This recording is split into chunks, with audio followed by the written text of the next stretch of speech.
o meterse en una línea que podríamos llamar biopolítica, pero ya no sé si lo va a agarrar por este lado, pero definitivamente está pensando en la perspectiva que de alguna manera inauguraba Foucault, de una manera bastante original, y calculo que herética y parricida, es decir, seguramente hará y hace de estos conceptos otra cosa. Decimos meritocracia, y es un término, fíjense que se lo está usando como si fuera un concepto, y no es un concepto, porque la palabra meritocracia es un oxímoron.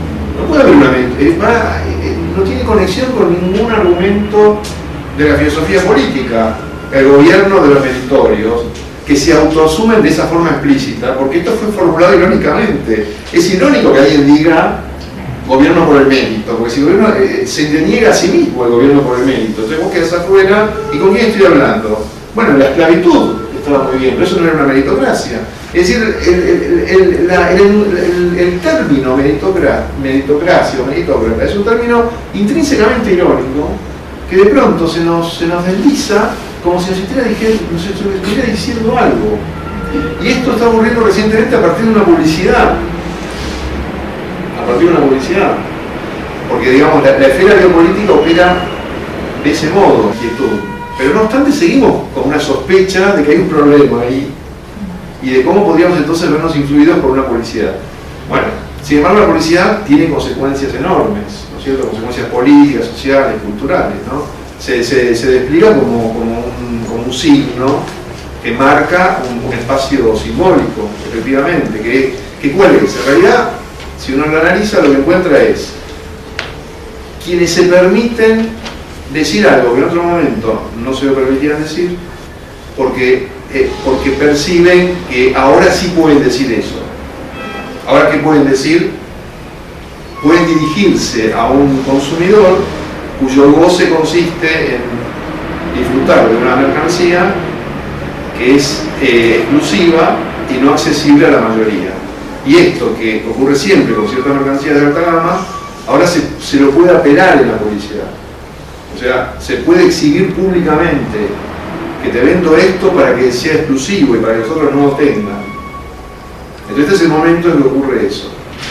¿Qué lugar ocupa en la obra de Foucault el neoliberalismo del que hablaba en las clases respecto de los libros que él publicó? Yo creo que esto es una pregunta para hacerse, ¿no es cierto?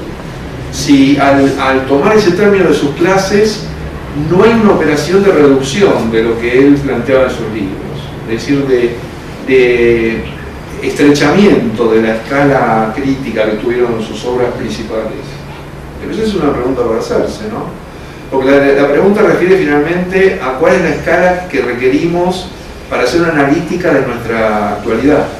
Porque ese es el problema. Nuestro problema es la analítica de la actualidad. Ese es el problema de Nietzsche, es el problema de Foucault, es el problema de Adorno, ¿no es cierto? Y eso, en el procedimiento de lectura, nos hace un interrogante sobre cómo leemos, respecto a lo que decía antes, en qué circuito estamos inmersos cuando leemos para discutir ese problema de la actualidad.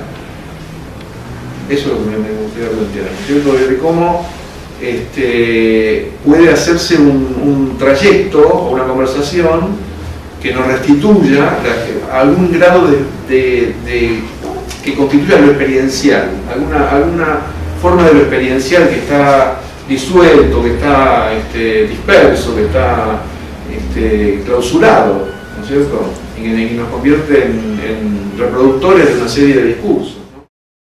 Ha habido, digamos, en el tiempo, hubo, ¿sí?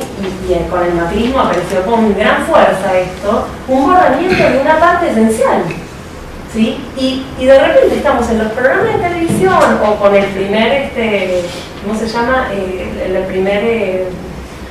La Nación al día siguiente sacó su editorial y saltamos todos, y en realidad iba en ese camino, y de repente estamos, digamos, volviendo a algo que pensamos que jamás íbamos a tener que volver a plantear como cuestión. Y me pasa mucho que salís un poco de un ámbito de comodidad y de gente que maneja, digamos, que comparte ciertos valores y ciertas lecturas, y te topás realmente con una realidad que se estructura en una, digamos, negación, en una farsa, y y tenés que volver a explicar lo obvio, pero cosas obvias, que uno decía, esto definitivamente no podía ir para atrás, y sin embargo yo tengo esa sensación actualmente. O sea, estamos volviendo como una locomotora a situaciones, digamos, pretéritas que yo jamás pensé que tenía que digamos, ni explicar por qué no se puede usar el concepto de raza, de razas, digamos, en plural, ni explicar por qué tiene que estar el componente cívico para hablar del golpe, ni se entiende decir, lo que siento es esto, y con meritocracia y empresario de sí, me pasa exactamente lo mismo, ya lo vivimos esto, pero hemos perdido, y a mí lo que me está pasando actualmente es que siento que no tengo, o sea, es tan mi sorpresa, es tan mi enojo, que lo obvio se me vuelve imposible. No tenemos que leer las clases de Foucault, lo que tenemos que captar es su metodología. Y eso dicho en general de Foucault, porque está bien, el trabajo erudito, por supuesto que también es importante. Ni siquiera lo tendría que decir, es una obviedad. Pero el problema es que eso se convierte en una suerte de norma. Uno tiene que... Vieron que yo discuto con los estudiantes, ¿no? La academia de tal cosa, de tal otra, uno dice tal cosa, uno dice tal otra. Es un imaginario, ¿no? Y a veces se reproduce ese imaginario, a veces se reproduce en términos de relaciones de poder o de fronteras internas en los claustros, etc., ¿no? Pero lo que interesa de los autores postfundacionales, si vos querés llamarlos así, que los compartimos, es aprender a pensar, es su metodología, es decir, vos tomás este libro, de estas clases de Foucault, del nacimiento de la vida política, y lo que tiene para decir está en las primeras páginas, porque ahí dice lo que va a hacer. Y después sí, uno puede acompañarlo en lo que hizo en esa ocasión, pero también puede hacer lo que él dijo que hacía, es decir, o intentarlo por lo menos, y quitarle un poco de respeto, porque está ese problema que la escuela también reproduce. Bueno, vos no podés, porque hay un mecanismo que es de facto, que yo creo que va en contra de los derechos humanos. Había que discutirlo desde el punto de vista de derechos humanos, cuando un docente te dice, no, vos no podés decir esto. ¿Cómo que no puedo decir esto? Y libertad de cátedra y de expresión, no, esto vos tenés que decir lo que dice el autor, no lo que a vos te parece. Por supuesto hay una forma de la opinión, ya sabemos. No voy a entrar en esa tontería, ¿no es cierto? Por supuesto que alguien espontáneamente puede decir cualquier banalidad o cualquier inconsistencia. Pero ese mismo argumento se lo aplica para ejercer una coerción, ¿no es cierto? Un empobrecimiento de las discusiones, ¿no? Es decir, estas cuestiones que nos preocupan ahora, cuando decimos que ya estaban, si nos regimos por el lenguaje metafísico, es culpa de alguien en representación del gobierno anterior que no había resuelto la pobreza y todo ese tipo de cosas. Pero no se trata de eso, se trata de que hay una matriz sociohistórica continua, hay una dimensión de continuidad que nos permite trazar un hilo que lleva hasta la dictadura o hasta antes de la dictadura, o a preguntarnos cuánto de la dictadura tuvo de discontinuidad. Entonces ahí nos encontramos en términos de prácticas que la discontinuidad no se dio por la representación, sino que se dio por el terror, por la acción sobre los cuerpos, se dio por una condición performativa. Eso fue lo que produjo una incidencia. La incidencia nos la produjeron los discursos. Fíjate cómo después en otros momentos escuchamos discursos y nos regimos y caemos en la trampa metafísica de que los discursos, los programas, la propaganda electoral, la televisión, o sea, la discursividad política que nos abruma, que está presente continuamente, dice algo como tal de lo que acontece en el orden de la subjetividad colectiva. Y me parece que nuestras metodologías, que requerirían dedicarse a ellas más, antes que a los resultados que obtuvo ese autor con ellas respecto de un problema particular, que es lo que pasa, por ejemplo, con Foucault, necesitamos trabajarlas respecto de qué decimos cuando decimos que hay continuidades, ¿no es cierto? Las continuidades respecto de la producción de riqueza, de cómo la riqueza forma parte de un secreto, hay un secreto alrededor de la riqueza. Entonces, en un gobierno populista eso no se lo revela, como tampoco en uno neoliberal. O sea, las condiciones de producción de riqueza no difieren. Pensar con Foucault, ¿qué entendió finalmente y qué entendemos hoy por política, ¿no? Hay un montón de tradiciones y pensadores postfundacionales que divide la política de lo político, la política de la policía, podemos hablar otra vez de erudición de esas cuestiones que al fin y al cabo son interesantes para seguir pensándonos.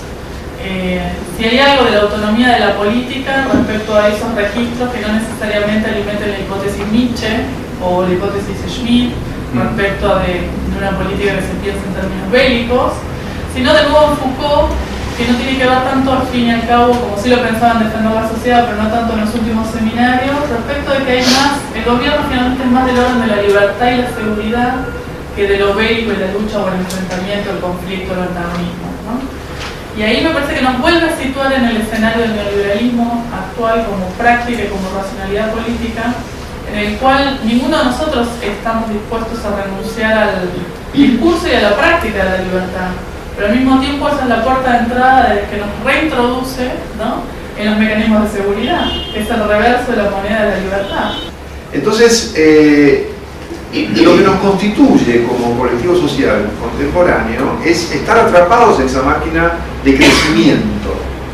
Es una máquina de crecimiento que no puede sino crecer, no puede hacer otra cosa, por la lógica con la que está estructurada. Es una lógica de vínculos recíprocos entre un conjunto de actores y de circunstancias que se mueve en una cierta dirección. Es una especie de trampa. Es una trampa que ha quedado constituida históricamente. Ese tipo de cosas nos enseña Foucault, ¿no es cierto?, respecto de la historicidad o de la forma en que se ha ido sucediendo un conjunto de prácticas, ¿no? Entonces, esa máquina es unívoca respecto de la sociedad contemporánea. Es unívoca.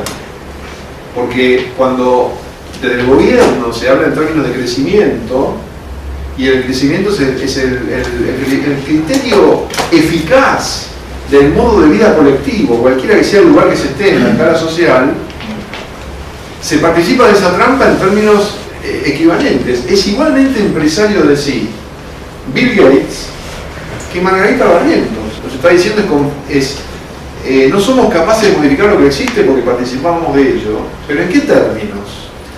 Son términos que se analizan de qué manera. Esa es la pregunta para hacer. ¿De qué manera analizamos los términos en los cuales participamos de esto? Evidentemente podemos participar de una manera menos crítica, menos reflexiva, o hacer una analítica de esto de lo que estamos participando. Pero si hacemos una analítica de esto de lo que estamos participando, lo que nos interesa en primer término no es el tono ético o moral que tiene nuestra participación, porque no hay afuera. Es decir, una economía es un régimen de clausura. Entonces todo se ha integrado en el transcurso de las últimas décadas a regímenes de clausura. Por eso hablamos de economía de los bienes, pero también de los bienes simbólicos, hablamos de economía libidinal.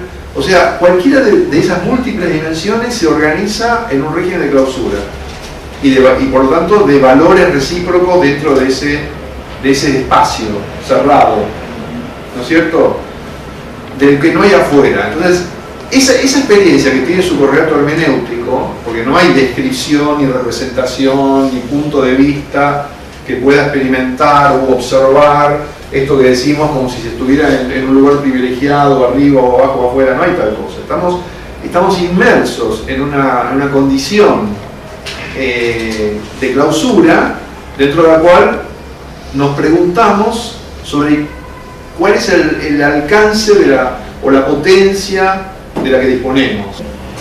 La idea del singular universal, pensar los políticos desde ahí, o sea, pensarlo como aquel singular que está fuera del sistema y que si entra toca todo y por eso es universal, me parece que es una buena manera para poder pensar los políticos y que implica una tarea permanente de su estructuración, la idea de construcción, ¿no? Que es un poco lo que vos estabas diciendo como un método que también Foucault, cuando habla de historia y dice que no hay que registrar tanto las series sino las rupturas y la aparición de lo singular, que lo no dicho, me parece que es eso. Y eso es lo único que puede hacernos salir de ese engranaje, ¿no?, donde la acumulación y la economía cerrada, porque hay algo que se escapa, ¿no?, algo que no queda encapsulado. Y me parece que hay que aspirar a eso. ¿Sí? Es decir, por ejemplo, la ley de identidad de género que en el orden metafísico se vuelve algo, un accidente, algo incomprensible, una anécdota, es decisivo para lo que estamos hablando, porque era una manera pragmática, no intelectualmente explícita, de dar cuenta de esto que estamos hablando. Porque sabemos que lo que estamos hablando se puede enunciar intelectualmente, pero ocurre, se desenvuelve en la acción efectiva. Y esto sucede con los movimientos sociopolíticos. Entonces, nuestro tema también en Argentina es que esa condición de lo multitudinario que emerge una y otra vez y que se desenvuelve de esa manera que de algún modo da cuenta de algo de esto que estamos diciendo, y a la vez es reprimido, difamado, ignorado, ¿no es cierto? Entonces, ocurre tanto por condiciones de confrontación, de antagonismo, de choque de rival de intereses, pero también por la matriz metafísica, como la que lo... Es decir, en la matriz metafísica, si yo analizo la ley de identidad de género, no hay dónde colocarla, porque no está articulada con ninguna lógica, con ninguna sistematicidad. Y como esa hay muchas otras cuestiones que han ocurrido y respecto a las cuales preguntarnos, ¿no? Preguntarnos por esto, por ese singular universal, por el acontecimiento, ¿no? Y eso es una manera de nombrarlo. Cuando hablaban por ahí, ¿no? Como estos acontecimientos que nos constituyen, pero de alguna manera no nos damos cuenta, inconscientemente esto que decimos nos gusta, pero es la matriz que nos constituye. Todos los ejemplos prácticos científicos que vos también mencionabas, es como esa interrogación constante si por ahí podemos asumir una distancia, la distancia reflexiva que está siempre presente en la crítica es un punto de vista exterior que puede ver la totalidad. Siempre yo me quedo pensando en esto y me interesa hacer también el paralelismo entre esta actitud de, pongámosle, una investigación o la actitud de un investigador, también respecto, digamos, para una analítica del presente, de una práctica, de un dominio empírico concreto, pero también pensado desde el punto de vista, de un punto de vista a la obra de Foucault, ¿no? Porque paradójicamente también esta idea de obra, ¿no? Que va de la mano de la idea de autor, nos lleva a ver eso, es bueno, a ver qué dijo, cuál es la cronología de los textos, los escritos, los libros, los cursos, y hay como una actitud muy de sumergirse, y esa erudición tiene que ver con la actitud de conocer, ya no tanto del saber, sino de un conocer para qué fue dicho, o qué se quiso decir con cada gesto, con cada investigación. Pero volviendo a la idea, a esta imagen de metapunto de vista, así como podemos ver una realidad, también me resulta interesante ver desde un metapunto de vista la obra para rescatar lo que él mismo no dijo, ¿no? Yo creo que en esta sugerencia tuya del Foucault metodológico, que a mí me gusta pensarlo también como un Foucault epistemólogo, y me considero, digamos, en el camino que hice, que estoy comprometida con eso, que hay mucho para rescatar, que hay una posición epistemológica y que requiere una mirada totalmente transversal a la obra, entre comillas, ¿no? Y que es un desafío muy interesante que nos podemos dar. Esa es la tarea que hizo Foucault, cómo llegamos a ser lo que somos, sí. Y la apertura de un horizonte respecto a lo que vamos a hacer, que se está desenvolviendo en la actualidad. Es decir, en la actualidad se está desenvolviendo no tanto la pregunta sobre cómo llegamos a ser lo que somos, sino lo que estamos haciendo que nos va a hacer ser otra cosa que lo que somos. Sí que sepamos qué es lo que vamos a hacer, ¿no? No sabemos qué es lo que vamos a hacer, pero vamos a hacer algo muy diferente de lo que somos, en relación a lo que actualmente hacemos o somos, ¿no? Y lo digo porque los autores más recientes, las nuevas generaciones, están trabajando ya en ese terreno, con un Foucault que está en el fondo, digamos, pero están trabajando ya ni siquiera la teoría italiana, ¿no? Yo creo que los autores como Stigler traen eso, ¿no? Es decir, de qué modo la configuración de esa economía multidimensional desenvuelve una serie de consecuencias que se pueden ya ver en curso, ¿no? O sea, se puede ya ver, no consumadas, pero sí en curso, ¿no? Entonces, la economía política es una economía libidinal, es decir, el giro afectivo. que hay muy buena producción y hay textos increíbles y totalmente desconocidos, totalmente, digamos, totalmente denostados, y después hay pensamientos profundamente sistemáticos que no se estudian.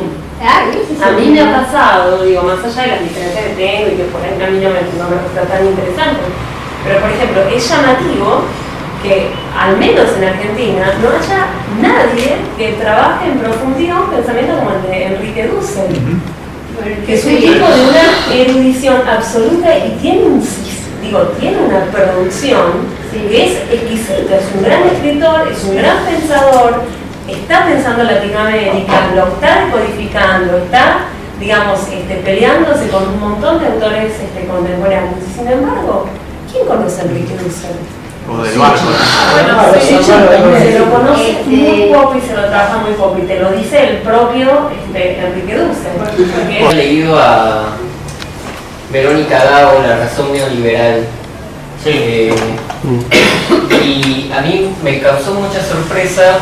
Yo llegué acá 2 días antes del balotaje, así que vine mala. Como a mí ya, pero como mala suerte. Y hasta fecha, hasta ahora, me causa mucha sorpresa que haya muchos argentinos, no diré latinoamericanos ni peruanos, pero muchos argentinos que no conocen el trabajo de Verónica Gago. Y me parece pertinente decirlo en este momento de la charla, porque se está hablando justamente de una analítica del presente, de un trabajo de Foucault, cómo se actualiza Foucault, y no actualizarlo de una manera, digamos, dogmática, sino cuestionarlo justamente, o ponerlo a dialogar con otros autores. Y me parece que el trabajo de Verónica Gago es justamente eso, ¿no? Ella agarra bastante el trabajo de Foucault, pero lo pone a dialogar con Chatterjee del grupo de estudios subalternos de la India, parte de los estudios postcoloniales.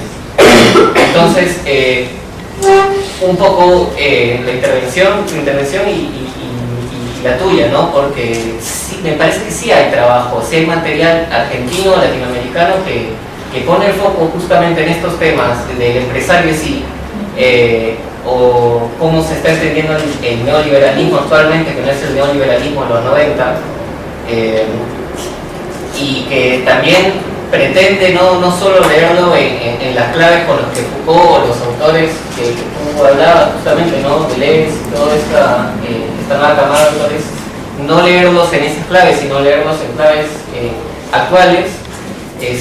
Me parece interesante, digo, porque hace lo que estamos pretendiendo. Sí, pero yo quisiera señalar esto, para no confundir esa dimensión que tiene que ver con la sistémica de la producción intelectual de otra, que es la desterritorialización de nuestros saberes, que es algo que estábamos refiriendo antes, que es de lo que esto que estamos diciendo es síntoma, y que no se va a rectificar en el sentido de que nunca uno va a leer al otro, o sea, eso va a seguir ocurriendo, por más que te obliguen a ver el impacto, es decir, porque de alguna manera para escribir hay que no leer al otro, o sea, una obra solo es posible si no se lee al otro. Lo estoy diciendo irónicamente, ¿no? como una cierta provocación, no como algo literal, pero hay una contradicción entre leer y escribir que todos la conocemos, ¿no es cierto? Pero digo, además de ese problema, es un problema global o universal, está la cuestión de nuestra propia desterritorialización, o sea, del modo que nosotros somos traductores. Yo creo que hay 2 dimensiones del problema. Una es el modo que opera nuestra cultura de traducción, o sea, nuestra cultura como bolita rioplatense, nuestro aparato de traducción que sigue vigente en nuestra mentalidad, por más que ahora se haya desplazado, que no tenemos la misma industria editorial líder que había antes, ¿no es cierto? Todos esos programas conocidos sobre que traducíamos en Buenos Aires y no en otros lados, y leían en el resto de América Latina o de España nuestras traducciones, y ahora eso se perdió, etc. Pero nuestra configuración cultural sigue siendo esa configuración cosmopolita acreditada por el saber de los países centrales, ¿no? Y a eso se suma otro problema que es una singularidad argentina, que tiene virtudes y defectos, y a veces me interesa más ver los defectos de eso que las virtudes, que es nuestra gran desarrollo científico. El desarrollo científico para nosotros es un problema. Cuando vos pones la antropología, la sociología, las ciencias políticas al lado de la química, la física, Eso, ahora que hemos pasado por un buen momento de gestión política genial, de cómo negociar esa cuestión mejor que otros, ¿no? Siempre digo esto, es decir, otros eran momentos en que se decía somos igual a ustedes. Ahora pasamos por un momento en que se le dijo no somos iguales a ustedes, tenemos alguna pequeña diferencia. Pero esa diferencia siempre hay que negociarla de maneras relativamente limitadas. Y eso, uno en otros países de Latinoamérica que no tienen ese problema, uno puede encontrar circuitos intelectuales y académicos con más libertad que nosotros de pronto, porque no tienen al lado al químico preguntando en qué gastar la plata, no te veo trabajar en el laboratorio, eso no pasa a nosotros.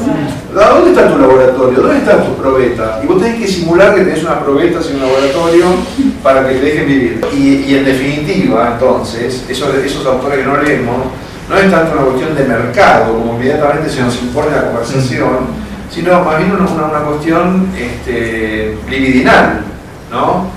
Ambivalente, muy ambivalente, ¿no? Qué maravilloso que Borges, pero al mismo tiempo, claro, es decir, no importa, o sea, importa afuera, pero adentro no.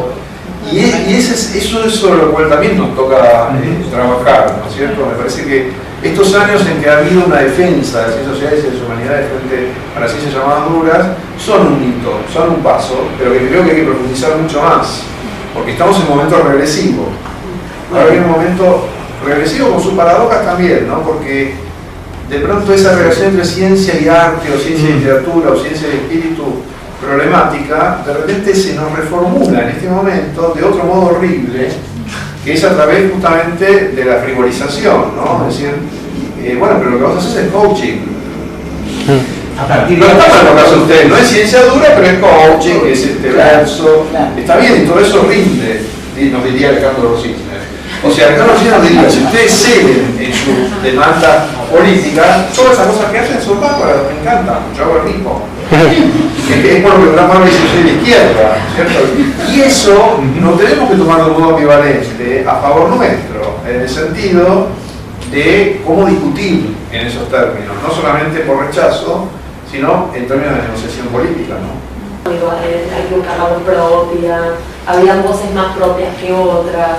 Yo creo que ahí yo creo que el pensamiento cofundacional, un pensador como Glissant, o sea, un tipo que piensa la priorización, que piensa el ser como relación, nos dispensa, digamos, de tener que buscar la autotomía o la raíz o digo... No, evidentemente no recurriría a ninguna de esas categorías, ¿no? Pero sí hay una territorialidad, una historicidad, una acumulación de sentido que nos sí, pero por ejemplo, que lo haríamos, o sea, ustedes me preguntan que lo hacemos al estilo de Spivak o lo hacemos al estilo de Baba. No, por eso, yo sé que no, que vas a contestar que no, pero a lo que me refiero es todo, o sea, justamente o mi Baba o Galeazter Spivak, justamente lo inquietante de las obras es que si bien los ejemplos y el territorio, digamos, no está en Europa, todo el mecanismo es europeo en la forma de decodificar lo que ahí sucedía. Entonces seguimos como en un mismo problema, ¿no? Entonces con el riesgo del exotismo también, ¿no? Y que también es algo que fácilmente podemos, en lo que fácilmente también se puede escapar, como la declaración argentina o la especificidad argentina o no sé. No tenemos la solución. Eso que cambia todo. No tenemos la solución, pero sí es interesante discutir el problema. Y el problema es nuestra crispación, nuestras tensiones respecto de estas cuestiones que aparecen de repente como nacionalismos que nos atribulan o como desdén hacia la discusión. En general prevalecen esas dos variables, ¿no? Pero fíjate que después de todo lo que sucedió con los intelectuales, de nuevo ahora también hay intelectuales, o sea, se desprecia a los intelectuales entre comillas en un periodo y el nuevo periodo también trae lo mismo, es decir, entonces ese desdén era porque estaba de otro lado, no porque no había un problema ahí, ¿no? Entonces me parece que hay falta algo que discutir, que no es qué intelectuales tienen cada uno, sino toda cómo se constituye toda esa cuestión, ¿no?